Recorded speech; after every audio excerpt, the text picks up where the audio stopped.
Okay, this is an exciting day. We are getting an electrical upgrade to the camper. So for the last 3 years or so, we've been using this battery, which is the EcoFlow River 2 Pro. It's been great. Really loved it. It's held up for all of our trips, and this thing's a little workhorse. And yeah, really happy with what it has to offer, but we just recently upgraded to the, I believe this is the Delta 2 Plus or something like that. So this just showed up today, really excited about it. This should give us a little bit of extra power, in addition to a little bit more capability. But the real thing that I'm mostly excited about is this 800 watt alternator charger that we just picked up. So I'm gonna look into how to install this today, but essentially what this is gonna do is this is gonna allow us to charge 800 watts to our battery while we're driving, which is huge. In the past, the most this thing could take was 200 watts. And we never even got that. We'd plug it into the car and it would get 80 or something like that. So to upgrade to 800 is insane.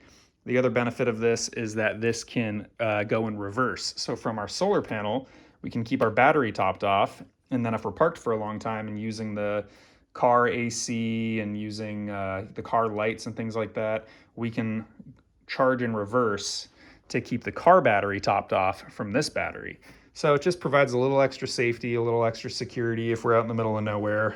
If the car dies, we can charge it from the solar panel, which is very cool. So I'm out here at the truck, and luckily this little bracket that it comes with mounts nicely into my extruded aluminum. I think I'm sort of configured at this point. So we always have a fridge here for easy access. This is super important for us. The battery has always been kind of nearby. So this just barely reaches if I have the alternator charger mounted here. The question is will my battery cable that reaches to the front of the car make it to here? I realize that the battery over here, unfortunately, the length of the cable just isn't gonna work. So the factory length of cable will just barely get to this side, because on the Tacoma, the truck battery is on the driver's side of the car. Routing the cable and coming up here is kind of the only choice, unless I want to extend the length of the cable, which I might do in the future if this becomes annoying, but I think for the time being, I'm gonna mount this here and then come out through the truck bed with the cable and go straight up and in. The main thing that I'm trying to be really diligent about is figuring out where I want this cable to come up and out of, because this will unfortunately be a sort of permanent installation on the truck. So even when I take the camper off, the battery that connects to the car, which goes to this one, will still be connected to the truck. So I need to figure out where I want that cable to be coming up permanently. I was originally thinking from here so that I could just go straight up and into the charger, which would be pretty smooth. There'd be the least amount of kinks on the cable and things like that. But I also use this truck for work stuff. So getting sheets of plywood and stuff in here will be a problem, because as I slide the plywood in, it's going to want to sort of sever this cable that comes out of here. So that's something I'm kind of trying to avoid. I think I'm going to go right back here. It feels like it's like nice and hidden. It's in a good corner. And then on the inside, there's plenty of room for it to drop down too. I already did some looking. So I feel pretty happy with that. I think that's going to be out of the way enough. And then when I'm not using it, I can just kind of like coil it up and put it up here. Now is always the scary part, which is drilling a hole into my truck. With this.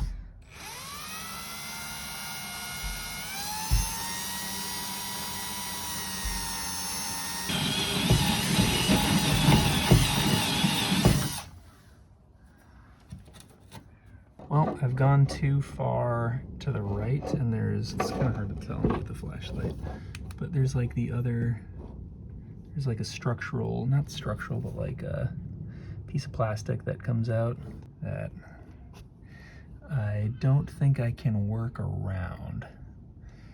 So that's unfortunate. I have the Sharpie sticking through,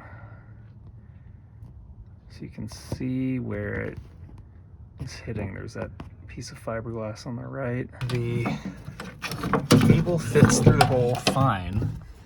Here you can see the fiberglass where my step bit is getting stuck on. I was gonna get this rubber grommet in there to protect that hole. One, I don't think this is wide enough anyways.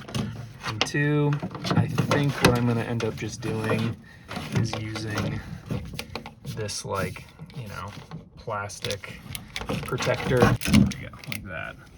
And so it's not as good of a look, but I'm just gonna have that coming out, and that'll keep the cable safe from all sorts of vibrations and things like that. I've got these acrylic paint pens, which I'm just gonna use as an attempt to make it look a little less shitty.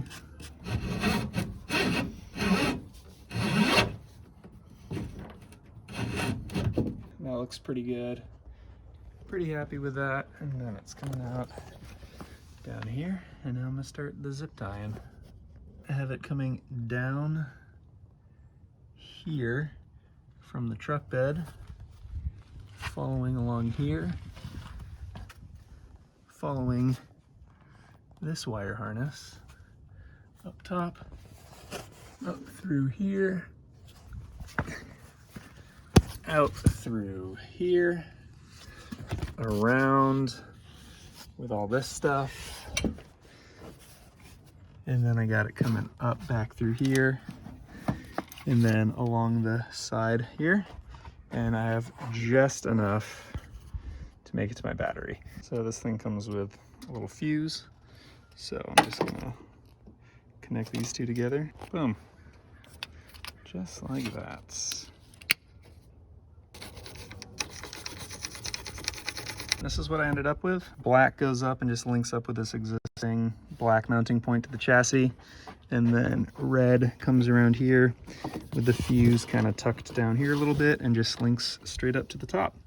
Now I've got a little bit of extra cable that I'm going to pull the slack through back the other way so that I've got the slack on the other side in the truck bed. This wraps up this installation. Pretty clean how this comes together. The battery's gonna sit somewhere like this, so eventually I'm gonna, you know, strap up these cables to get them kind of out of the way. That's it. I just clipped all my zip ties, and now the last thing I have left to do is turn the truck on and see if I can figure out how this thing works. We're going for a little drive, and we're gonna test to see if all the connections work. So here on the app I've got my all my devices. So if we go into the alternator charger, we can see how much voltage is coming from the alternator, and then we can see how much voltage will be supplied to the battery. So if I hit charge and then start working, let's see what this does.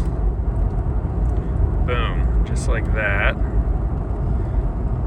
From the car, we are starting to generate power and send to the battery. 500 watts, climbing.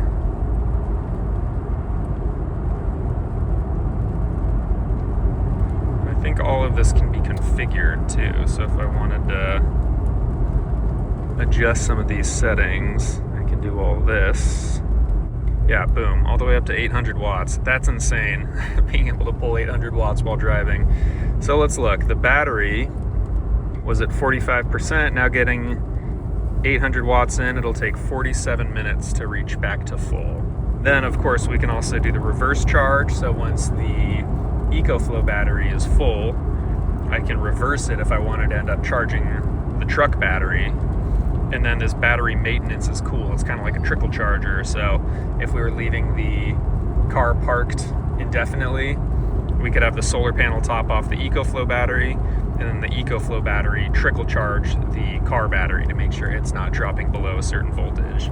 So if we just wanted to park and turn the car on and top it off a little bit, we could put a lot less amperage on there, like 25 amps. And that would be a lot healthier for the alternator than just idling and pulling 800 watts from the car. One thing I haven't tested yet is if the alternator charger and the solar panel that I have on the roof can run simultaneously to even further increase the charge.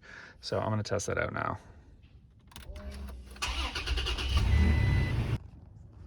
So as you can see here, I've got the car turned on and I'm getting 100 watts in about from the solar panel, and then another 800 watts from the alternator. So in total, I'm charging this battery at about 900 watts, which is crazy. So while I'm on the road driving on a sunny day, this thing will be charged from 0 to full in no time.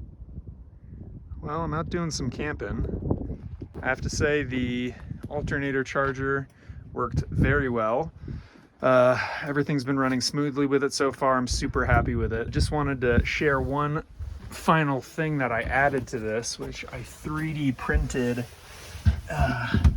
this little bracket that fits perfectly around the top of the charger. And that does two things. One, when I don't have this plugged in, so when the battery isn't in use and this cable is just here dangling, I just hang it up over this little hook, and that keeps it out of the way, and that works great. And this alternator charger comes with this little key that is this like small thing that you use to take off the cables, and I wanted a place for that because I assume that that's gonna, you know, get lost otherwise, so I incorporated that into my little 3D print design. Yeah, well, just wanted to end it there and say thank y'all so much for watching. This has been a really great install, and yeah, now I get to use it and get ready for the summer and go out and be sort of off-grid with just using the sun in the truck to keep our batteries topped off and enjoy beautiful places like this. So yeah, thank you a bunch for watching. If you like this kind of stuff, please like and subscribe. It really helps the channel. Stay tuned for more content like this.